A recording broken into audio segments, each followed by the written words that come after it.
I recently wrote my latest book, Let Me Go, Breaking the Shackles of Insecurity. If there is anything that's plaguing lives today, it is insecurity. It has robbed people of destinies. It has robbed people of their marriages, relationships, because you cannot relate if you are an insecure person. People lose their jobs because of insecurity, lose their families, lose their businesses because of insecurity, and it has plagued many.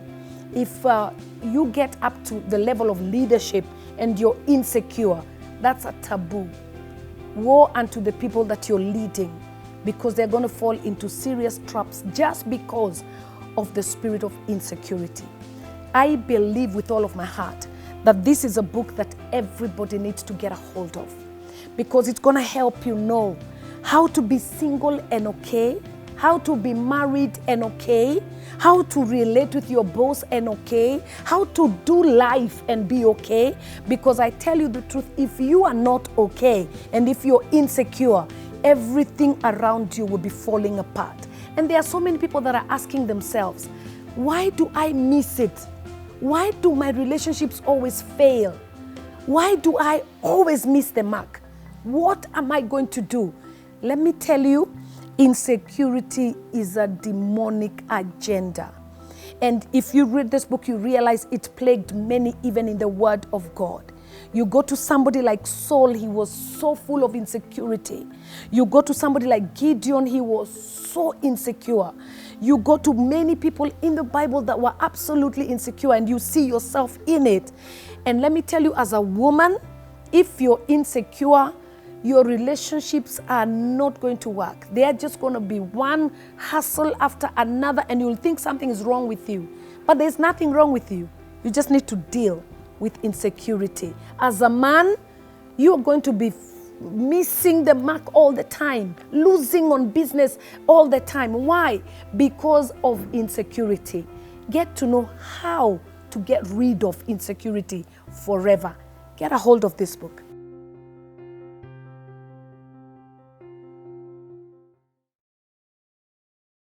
I want you to remember, beautiful people are being born even right now as we speak. There is a woman screaming at the hospital, bearing a very beautiful girl. Handsome men are being born until now. There is somebody crying out, bearing a wonderful, good-looking, wonderful, handsome boy.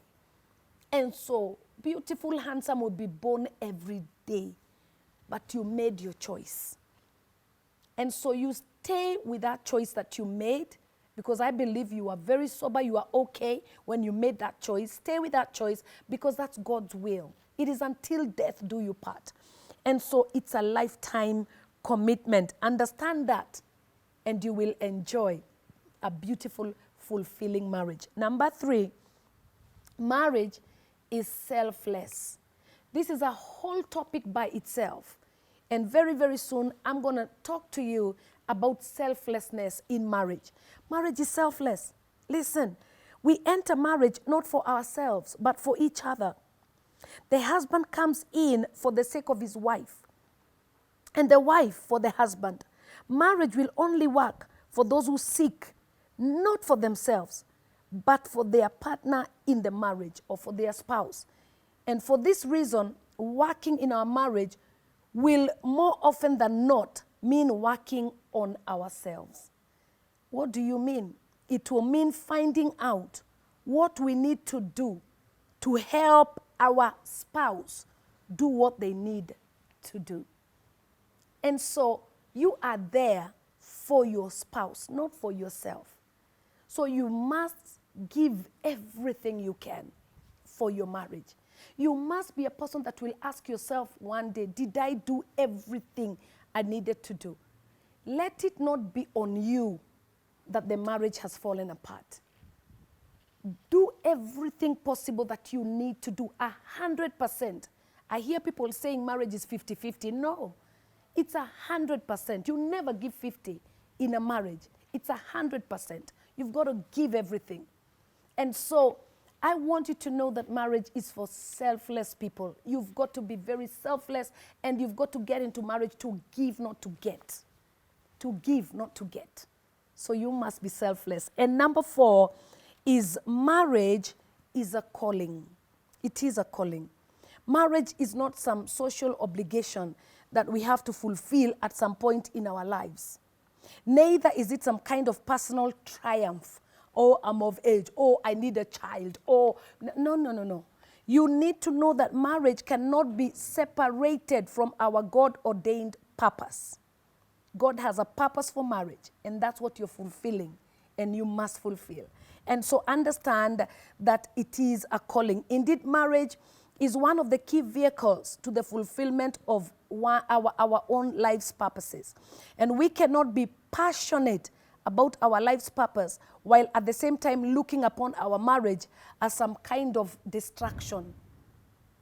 No, your marriage is what is fulfilling your purpose. And so don't look at it like a distraction in your life. And my prayer is that you will be able to navigate through your marriage by the principles of God. Share, like, comment, subscribe.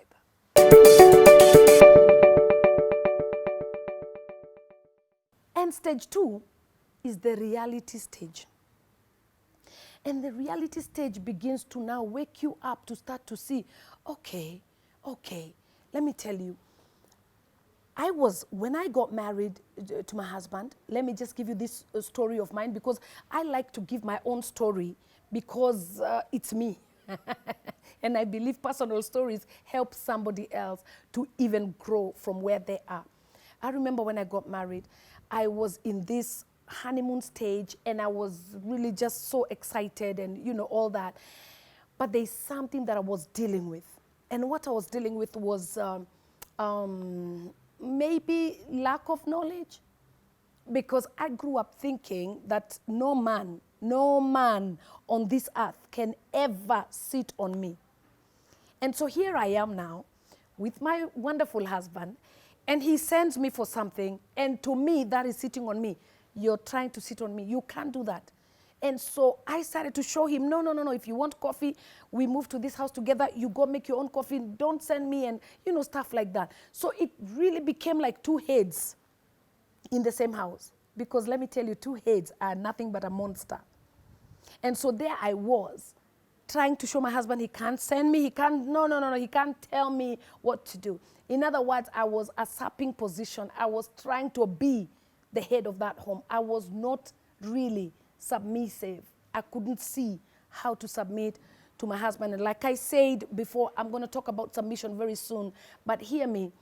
One day my husband sat me down, because now we were in this reality stage. Number 2. My husband sat me down.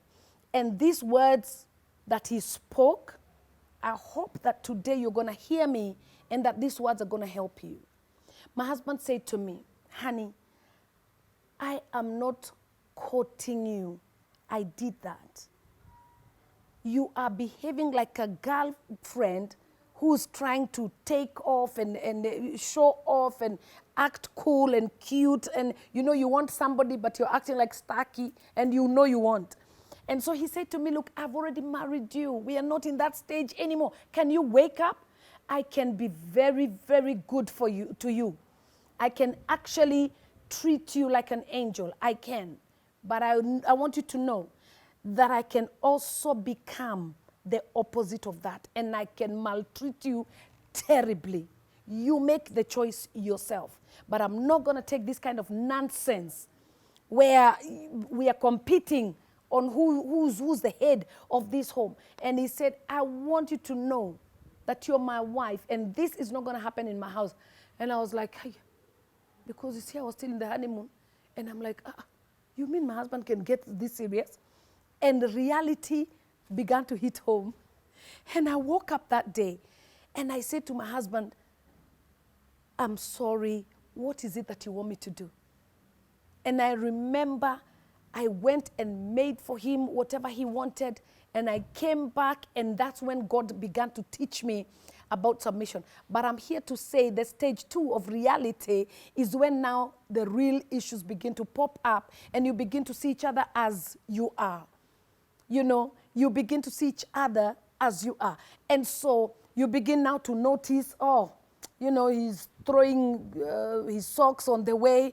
You know, why can't you put your socks? Remember in the in the first stage, you don't even see the socks. You pick them as though you're, oh my God, this love is too much. Hey, too much, too deep. Stage 2, reality, you're like, why are you throwing your stuff everywhere? And you're looking at it, and he was also looking at you like, my God, you can't even cook? What? What is this I married? Because stage 1, even if you boiled eggs, you will eat the eggs with avocado, it shall be fine. Because you're in that stage of laughing and loving, and there's nothing that you can do that's wrong. Stage 2 now, reality hits. He begins to see, oh, you burn food. And if you're not burning, it's tasteless. Oh my goodness. And if it's not tasteless, you're not cooking. I mean, it's bad. And you also begin to see the wrong things that he's also doing. And you begin, the fights begin there. But I want you to know that even in stage 2, where now reality begins to hit, it is still a good stage. Why? Because it's only that. It's a stage. You need to understand that these stages will come and you'll begin to see things that you were not seeing before. You will begin to see reality in your marriage, and you'll begin to wake up and see, oh, okay, oh my goodness, I thought you never fart. Let me tell you, because in the first stages, you can't, you will even hold the fat, you can't. Because you cannot imagine that this person can see anything wrong. You can't. I mean, everything is just in place. Stage 2, reality hits. He releases it like this, he also releases yours. And reality, you begin to, oh, he's human. Okay. Oh, we are human beings. Okay. We thought we were angels. We are talking about stages in marriage. When reality hits and you begin to see the real things about one another, and you begin to see they're actually human beings that can make mistakes, because mistakes begin to be made in this second stage. And I want you to know that it's still a stage. Even when mistakes are made, some are grievous because some mistakes now go beyond, you know, where you start even having third parties in your marriage. Mistakes where maybe you even bring your in-laws to come and interfere with your marriage. Reality hits stage 2. Reality where you're beginning to see that your mother-in-law is actually the one who controls your husband like a robot, like this. And you begin to wake up like, I thought you're a real man. Why would you be controlled by your mom? I mean, why can't you? You know, I mean, stages that begin to wake you up and reality begins to hit and you begin to see the real person, and it's still a stage in marriage. But we are still moving on. I want you to know that in this stage 2 of reality, there can be a lot of situations. Some of them involve infidelity. And one of these days, again, we're going to be talking about infidelity as a topic by itself. And they can involve infidelity and, you know, interference with from outsiders and in-laws and other relatives and best friends that are out there that, you know, the opposite sex. And I mean, it can be from one stage to another. It can be a bad, terrible one, and it can be just, you know, little nitty-gritties that you can work on. But here's what I want you to know, that this is also a stage. Just the same way a human being grows. You know, you grow from a child, you go to adolescence, you go to, you know, adult, you go to... So even in stages of life, it's the same stages that marriage takes you through. You still go through those kind of stages. And I want you to know that in life, God has given us natural things to also show us how spiritual things operate. And I believe that when we look at the weather and we see that there is what you call summer, and summer is that first stage that I spoke about, where it's a honeymoon stage. Everything is colorful. Everything is beautiful. There are flowers blossoming everywhere. Everything is just nothing but beauty.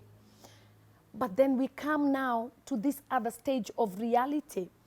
And the reality stage, you see, when you look at life also, you see there is autumn, there is spring, there is winter. There are all those stages. When winter comes in, you don't pack your things and relocate to another country. You just change your clothing. And you begin to wear stronger and heavier jackets.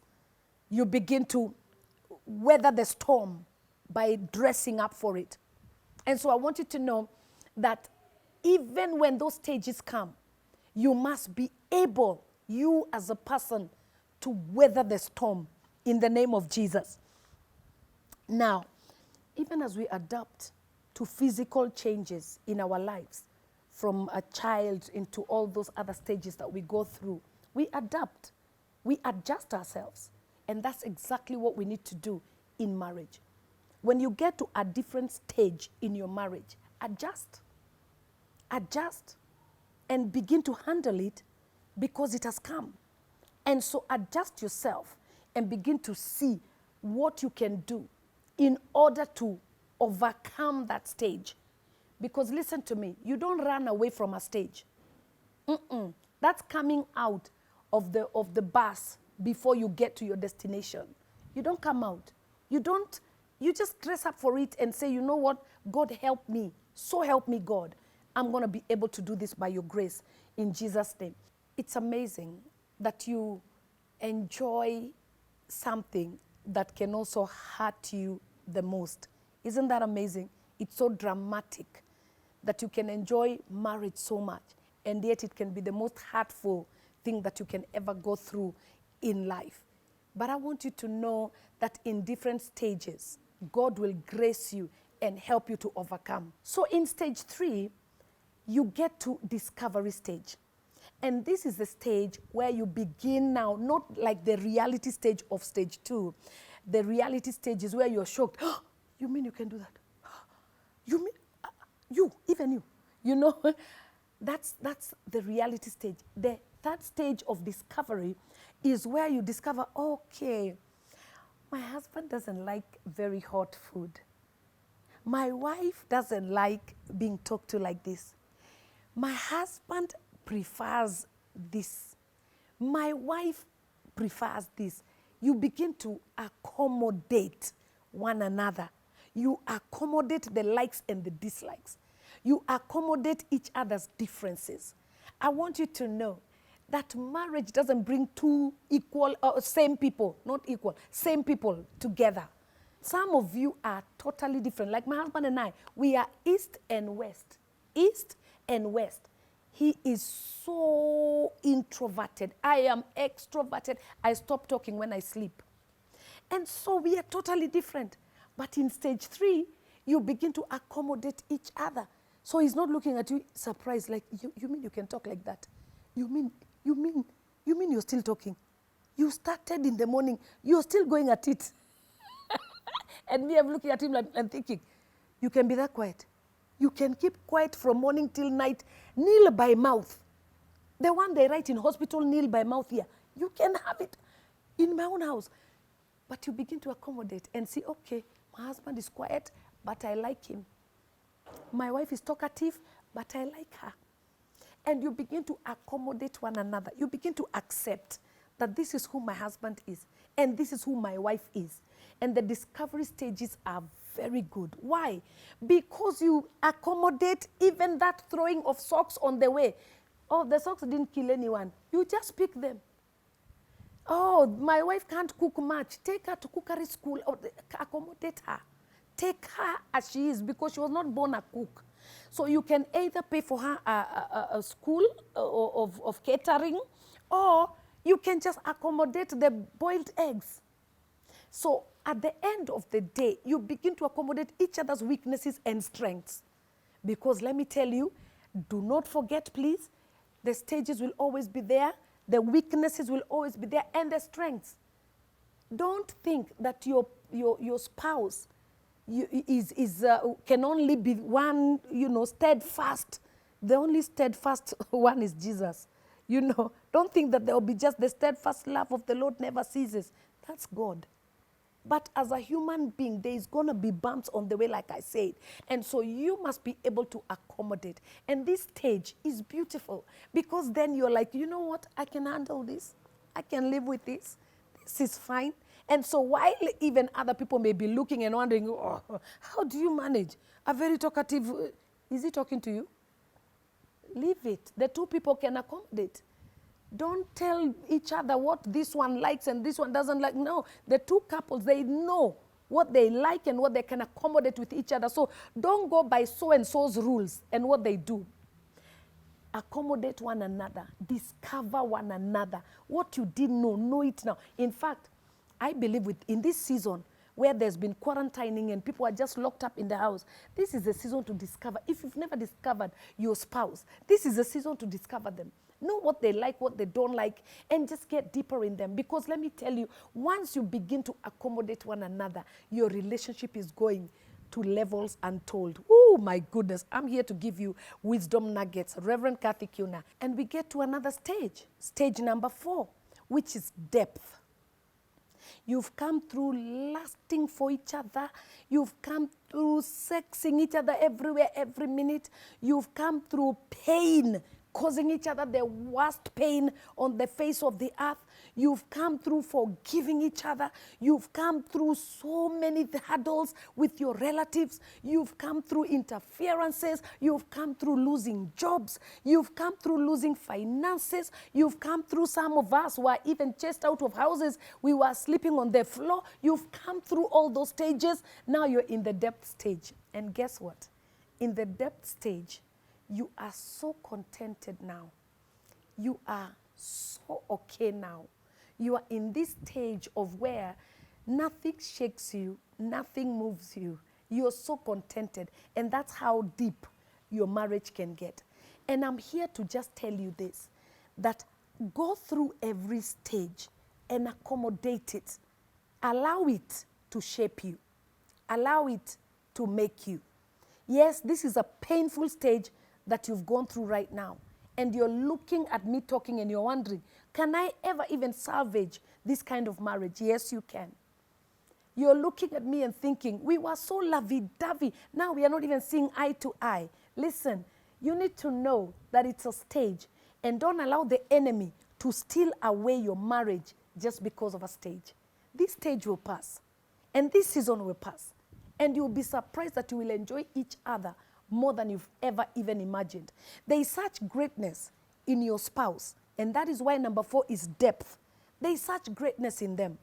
I never knew when we were going through so much with my husband, so much pain, so many hurdles, I never knew that in my husband was greatness. I never knew that he was such a go-getter. I never knew that my husband, who grew up in the slums, I never knew that he was so geared up to raise leaders around the world. I never knew that he was such a visionary, that in him there was such a visionary. I never knew. He never knew that in me there was a woman of God. He never knew that in me there was greatness. He never knew. But you know what? As we went deeper and deeper in knowing each other, we discovered so many things about one another. And that's what I'm telling you. Don't trash your marriage just because you're in a stage and in a season. This season will pass. This stage will pass. Let it leave you standing. Please take a hold of these 4 stages of relationship and marriage. Get a hold of these 4 stages and know that, you know what? This stage will come and go. But I want you to know that seasons in life, they recycle, they come again. So don't think that now because you're in this honeymoon stage, you'll never go through pain again. You never know. Do you understand me? But even if you go through pain, be able to accommodate, because that's what grows you up. That's what matures you. Marriage is not for babies. Marriage is for mature people. And it matures you to get on to the next stage and the next stage and the next stage. Stay tuned. I tell you, just subscribe to this channel, Reverend Kathy Kiuna, and I'm going to keep giving you nuggets of relationship. Your marriage can't fail. It will not fail. It will work. And so keep it there, and I believe God is going to bless you. We're going to keep talking about what can help you to sustain your marriage and to keep it sizzling. So keep it there.